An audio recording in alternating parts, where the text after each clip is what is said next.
Herkese merhaba arkadaşlar, kanalıma hoş geldiniz. Yepyeni bir video ile karşınızdayım. Arkadaşlar, bugünkü videomuzda Türkiye'nin ünlü oyuncusu İbrahim Çelikkol'dan yepyeni görüntüler geldi.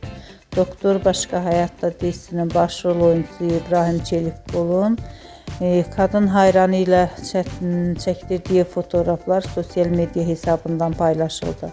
Ben de bu muhteşem görüntüleri sizler için YouTube kanalımda video halinde sunuyorum. Umarım beğenirsiniz. Arkadaşlar, videomu beğendiyseniz kanalımı izlemeyi ve bildirim butonuna basmayı unutmayın. Şimdilik benden bu kadar olsun. Yeni videomuzda görüşmek üzere. Hoşça kalın.